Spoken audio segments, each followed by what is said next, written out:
Good morning students. बेटा हमने कल मोलैरिटी देखा था। आज हम एक उसी के रिलेटेड एक और टॉपिक है, कंसंट्रेशन टॉपिक में ही थर्ड कंसंट्रेशन है, that is molality small M. Molality और मोलैरिटी दो टर्म्स हैं। अब ये मोलैलिटी क्या है? मोलैरिटी था कि कितने मोल्स सॉल्यूट के प्रेजेंट हैं 1 लीटर ऑफ सॉल्यूशन में। Number of moles of solute present in 1 litre of solution. Molality होता है कितने मोल्स प्रेजेंट हैं 1 kg सॉल्वेंट में। वहाँ था कितने मोल्स हैं 1 लीटर सॉल्यूशन में, यहाँ है कितने मोल्स प्रेजेंट हैं 1 kg सॉल्वेंट में। तो number of moles of solute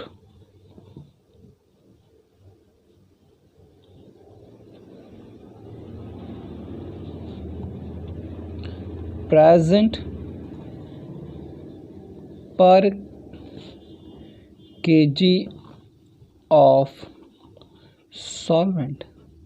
The number of moles of solute present per kg of solvent, that is called as molality. बेटा इसको स्मॉल m से रिप्रेजेंट किया जाता है। किसके बराबर है? Number of moles upon weight of solvent in kg। Moles का अगेन फॉर्मूला वही है, that is given mass upon molar mass. बेटा वेट केजी में नहीं दिया होता, हमेशा ग्राम में दिया होता, तो उसको केजी में करने के लिए 1000 से डिवाइड करना होता है। वो डिवाइड ऊपर जाके मल्टीप्लाई में चला जाता है, तो मोलैलिटी का फॉर्मूला हो जाता है given mass upon molar mass into 1000 upon weight of solvent. Small M given mass upon molar mass into 1000 upon weight of solvent. ये है मोल्स अपॉन वेट। तो इसके यूनिट्स होते हैं बेटा, दैट इज मोल पर केजी। और सेकेंड इम्पॉर्टेंट थिंग जो इसमें है बेटा कि इसमें मोलैरिटी जो थी वो वॉल्यूम पे डिपेंड करती थी। वॉल्यूम टेम्परेचर के साथ चेंज होता है, बट जो मोलैलिटी है वो डिपेंड कर रही है वेट ऑफ सॉल्वेंट के ऊपर। Since molality depend on weight of solvent, so it is independent of temperature.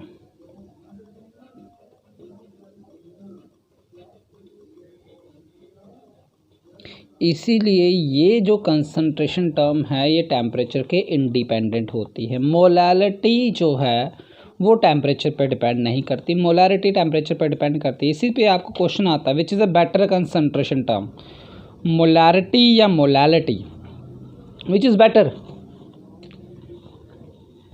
Which is the better concentration term?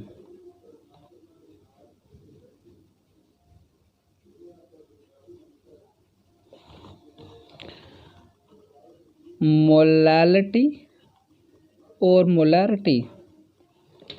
बेटा दिमाग में रखना, हमारे पास मोलैलिटी छोटा m इज़ बेटर है because it is independent of temperature. Temperature के साथ चेंज नहीं होगी। ऐसा नहीं है कि आज मैंने एक सोल्यूशन बनाया, कल टेम्परेचर चेंज हो गया तो उसकी मोलैलिटी चेंज होती है। मोलैलिटी सेम रहती है, मोलैरिटी चेंज होती है क्योंकि वो वॉल्यूम पर डिपेंड करता है। मोलैलिटी वेट के ऊपर डिपेंड करती है, so it does not change with the change in temperature. That's why it is a better concentration term. So अगर आपको मोलैरिटी बड़े m को मोलैलिटी में कन्वर्ट करना हो तब आपको एक फॉर्मूला याद रखना है। कैपिटल M को स्मॉल m में कन्वर्ट करना हो, कई बार मोलैरिटी दिया होता, मोलैलिटी पूछा होता। मोलैलिटी निकालने के लिए आपको क्या करना है, molarity capital M into 1000 upon 1000d minus molarity into molecular mass M है मोलर मास बेटा, डी है डेंसिटी और एम तो क्या है मोलैरिटी। तो इस फॉर्मूले से आपको अगर मोलैरिटी दिया हो तो मोलैरिटी कैलकुलेट कर सकते हैं।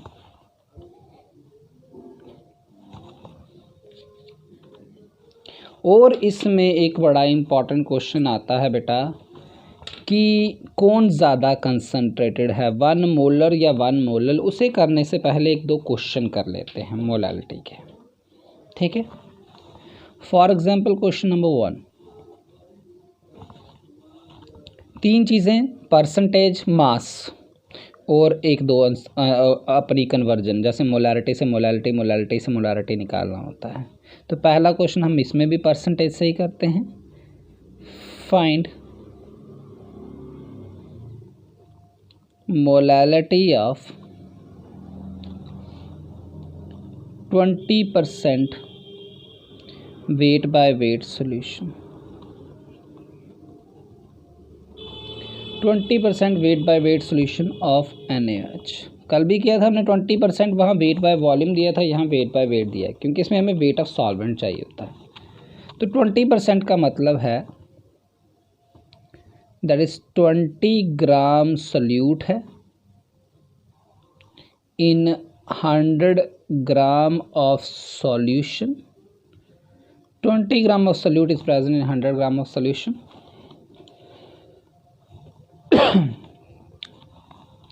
20 ग्राम NaOH 100 ग्राम सॉल्यूशन में, तो हमारे पास सॉल्वेंट कितना हो गया। देखो बेटा, सोल्यूट प्लस सॉल्वेंट होता है सोल्यूशन। सोल्यूशन 100 है, उसमें सोल्यूट 20 है, तो सॉल्वेंट हो जाएगा that is solution minus solute, क्योंकि सोल्यूशन होता है सोल्यूट प्लस सॉल्वेंट, तो सोल्यूशन माइनस सोल्यूट क्या हो जाएगा, सॉल्वेंट हो जाएगा।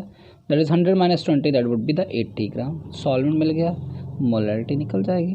मोलैरिटी गिवन मास 20, बेटा मोलर मास होता है NaOH का 40 × 1000/80। तो ये इसके साथ कट जाएगा, ये इसके साथ कट जाएगा, 2 to the 4 हो जाएगा, 250 का हो जाएगा, that is 50/8, that is equals to 6.2 mole पर KG.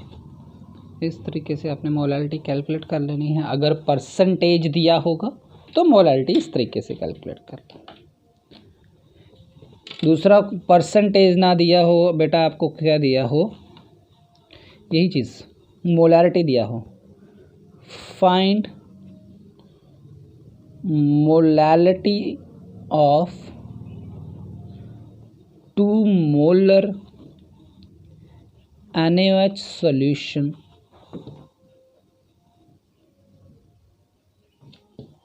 having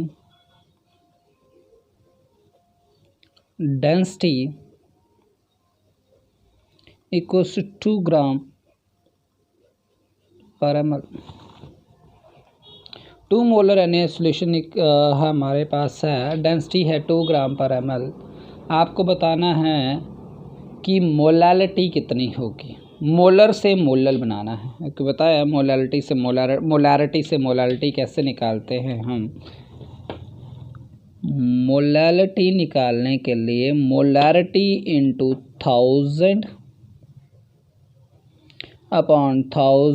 D minus molarity into molecular मास करना होता है। मोलैरिटी दी हुई है बेटा 2 × 1000/1000 इंटू डेंसिटी, डेंसिटी बेटा 2 दी हुई है, माइनस मोलैरिटी कितना है 2 × मोलर मास, एंड सल्यूट का क्या होता है बेटा 40।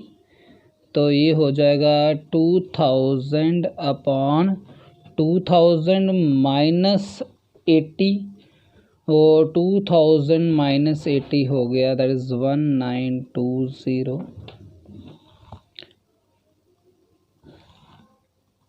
तो 200/192 अप्रॉक्सीमेटली 1 पॉइंट समथिंग आएगा, तो दैट इज अ मोल पर केजी। तो इस तरीके से आपको मोलैरिटी दिया हो तब भी आप मोलैरिटी कैलकुलेट कर सकते हो।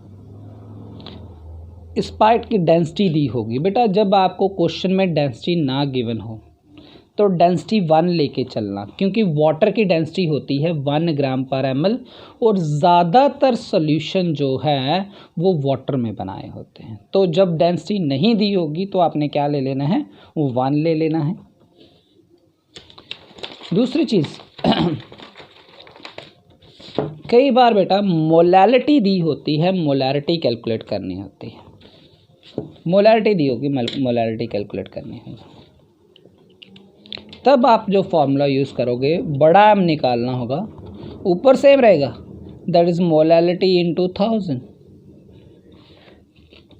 क्योंकि मोलैरिटी में सोल्यूशन चाहिए होता तो इसमें प्लस आ जाएगा बस, बाकी उसमें 1000 plus molality into molar mass, वहाँ माइनस था, यहाँ क्या है प्लस, उधर डेंसिटी मल्टीप्लाई में थी, यहाँ डेंसिटी क्या हो जाएगी डिवाइड में, क्योंकि आपको पता है density is equals to mass upon volume.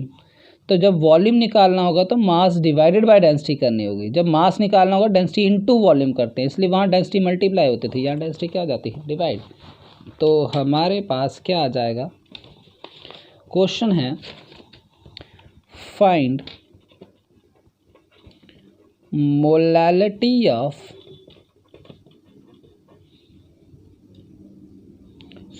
Molarity. अब मोलैरिटी निकाल रहे हैं, मोलैलिटी तो निकाल लिया हमने, 4 molar calcium carbonate solution. But density नहीं देता इधर, आपने मान के चल रहे हैं डेंसिटी क्या है 1 है।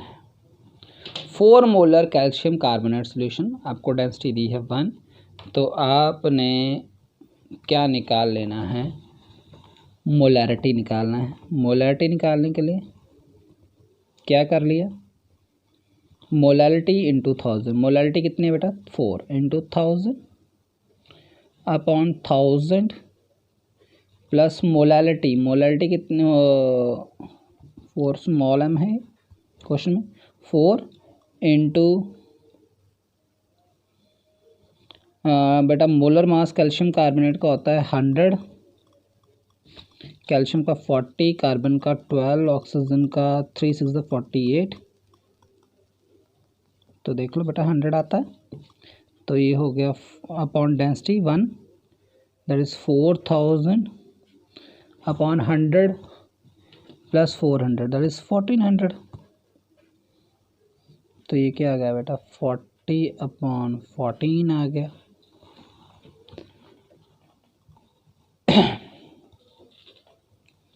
तो हमारे पास इस तरीके से जब डेंसिटी दी हो तो आप मोलैरिटी भी कैलकुलेट कर सकते हो। मोलैलिटी से मोलैरिटी कैलकुलेट करना है और मोलैरिटी से मोलैलिटी कैलकुलेट करना है, ये दोनों इम्पॉर्टेंट क्वेश्चन हैं। एक बेटा 1 मार्क का ऑब्जेक्टिव आता है, याद ही रखना है, इसको मैं बता देता हूँ कैसे सॉल्व हुआ है, बट आपको सीधे डायरेक्ट ये याद होना चाहिए। फिलिंग द ब्लैंक्स में क्वेश्चन आता है, what is the molality of pure water. Pure water की मोलैलिटी क्या होती है, मोलैलिटी होता है कितने मोल्स सोल्यूट के प्रेजेंट है 1000 ग्राम सॉल्वेंट में। अगर बेटा बोला है कि हमारे पास प्योर वाटर मीन्स हमारे पास वाटर ही सोल्यूट है, वाटर ही सॉल्वेंट है, तो हमें निकालने क्या है, मोल्स इन 1000 ग्राम वाटर निकालना है, वही उसकी क्या हो जाएगी molality. Moles in 1000 gram of water, वही उसकी मोलैलिटी हो जाएगी, क्योंकि सोल्यूट ही सॉल्वेंट है, सॉल्वेंट ही सोल्यूट है, जहाँ दोनों सेम है प्योर में। तो मोलैलिटी क्या हो जाएगा, कितने वो मोल्स होंगे 1000 में, मोल्स का फॉर्मूला क्या होता है, गिवन मास अपॉन मोलर मास। मोल्स हैं 1000, मोलर मास होता है वाटर का 18, दैट इज़ 55.5। ये बेटा आपको याद रखना है, मोल फ्रैक्शन में बड़ा काम आएगा। मोलैलिटी प्योर वाटर की 55.5 होती है, ये डायरेक्ट याद रखो कि मोलैलिटी प्योर वाटर की 55.5 है। एक और क्वेश्चन आता है, एक तो टेम्परेचर इंडिपेंडेंट है, दूसरा मोलैलिटी कन्वर्ट करने आना चाहिए, तीसरा मोलैलिटी ऑफ प्योर वाटर आना चाहिए, और लास्ट आना चाहिए विच इज़ मोर कंसनट्रेटेड।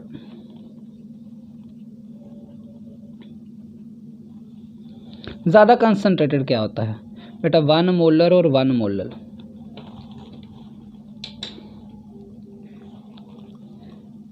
1 मोलर ज़्यादा कंसनट्रेटेड होगा या 1 मोलर, वो आपको देखना है। Which is more concentrated solution. देखो हम एक एग्जांपल के साथ करते हैं। एक ले लिया मैंने 1 मोलर NaOH, इससे आपको का मतलब भी पता चल जाएगा। और एक होता है 1 मोलर NaOH। 1 मोलर NaOH का मतलब 1 मोल है NaOH का इन 1000 ml ऑफ सॉल्यूशन। ठीक है, 1 मोल है 1000 ml में। 1 मोल का मास होता है NaOH का 40, मतलब 40 ग्राम है इन 1000 ml ऑफ सॉल्यूशन। और 1 मोलर का मतलब है 1 मोल है इन 1000 ग्राम ऑफ सॉल्वेंट। तो 1 मोल that is 40 gram in 1000 gram solvent है, तो सॉल्यूशन क्या हो जाएगा? Solute plus solvent. 1000 ग्राम सॉल्वेंट है, सोल्यूट 40 ग्राम है, तो सोल्यूशन क्या हो जाएगा? इन 1040 ग्राम ऑफ सोल्यूशन। तो ये क्लियर होना चाहिए कि सोल्यूशन, यहाँ सॉल्वेंट था 1000, सोल्यूट था 40, तो सोल्यूशन कितना हो गया? 1040। सोल्यूशन क्यों बनाया? क्योंकि दोनों को कंपेयर करना है। यहाँ भी सोल्यूशन है तो यहाँ भी सोल्यूशन होना चाहिए। तो वहाँ 40 ग्राम होता है 1000 ग्राम में, यहाँ 1000 ml में, यहाँ 40 ग्राम होता है 1040 ml में। नाउ जब डेंसिटी इक्वल टू 1 है बेटा, इन जनरल आपको डेंसिटी इक्वल टू 1 का ही क्वेश्चन आता है, तो मैं डेंसिटी इक्वल टू 1 ही करवा रहा हूँ। डेंसिटी को 1 या लेस देन 1 होगा तो इसको ml में कन्वर्ट करना है। डेंसिटी होता है मास अपॉन वॉल्यूम, तो वॉल्यूम क्या हो जाएगा? Mass upon density, that is 1040 upon 1, that is 1040 ही रहा। यहाँ 40 ग्राम है 1040 ml में, यहाँ 40 ग्राम है 1000 ml में, 40,000 ml में है, यहाँ 41,040 ml में है। मतलब यहाँ सॉल्यूशन का वॉल्यूम ज़्यादा है, यहाँ सॉल्यूशन का वॉल्यूम कम है। और जितना ज़्यादा वॉल्यूम हो, मतलब सॉल्ट सोल्यूट तो उतना ही रहा, सॉल्यूशन का वॉल्यूम बढ़ता जा रहा है, सॉल्यूशन का वॉल्यूम बढ़ता जा रहा है, मतलब पानी डाला है, पानी डाला है तो मतलब ये डाइल्यूट होगा, ये क्या हो जाएगा? कंसनट्रेटेड। यहाँ 40,000 में है, यहाँ 4104 में है, तो दैट मीन्स बेटा 1 मोलर जो होता है वो ज़्यादा कंसनट्रेटेड होता है। किससे? 1 molar when density is less than 1 और इक्वल टू 1। डेंसिटी 1 होगी या इक्वल टू 1 होगी तो 1 मोलर ज़्यादा कंसनट्रेटेड होगा। किससे? 1 मोलर से। बट अगर डेंसिटी कहीं बेटा आपको 2 दे दी, 2 दे दी तो क्या हो जाएगा? 1040/2 दैट इज़ 520। तो यहाँ वॉल्यूम कम हो गया, यहाँ वॉल्यूम ज़्यादा था, 1000 ml है, यहाँ था 520 है, तब यहाँ वॉल्यूम कम है, यहाँ वॉल्यूम कम है, तो 1 मोलर ज़्यादा कंसनट्रेटेड होगा, 1 मोलर ज़्यादा हो जाएगा 1 मोलर से, जब डेंसिटी क्या होती है? More than 1। तो ये याद रखो, ये याद रखने वाली चीज़ें हैं। ये तो मैंने एक सिर्फ एग्जांपल के लिए दिया, आपको सॉल्व नहीं करना। इन जनरल पूछा और डेंसिटी के बारे में कुछ नहीं कहा हो तो आपने लेना है डेंसिटी 1, तो 1 मोलर ज़्यादा कंसनट्रेटेड 1 मोलर से। अगर डेंसिटी ग्रेटर देन 1 होगी तो 1 मोलर ज़्यादा कंसनट्रेटेड हो जाएगा 1 मोलर से। तो बेटा इसमें से काफ़ी सारे क्वेश्चंस आते हैं। Which is temperature independent molality है, which is better concentration term molality है, which is more concentrated 1 molar या 1 molar. 1 molar capital M more concentrated होता है किससे? 1 स्मॉल m से। तो इन सभी के बेसिस पे आपको क्वेश्चंस आते हैं, इसे ध्यान में रखो। कल हम इसमें करेंगे मोल फ्रैक्शंस।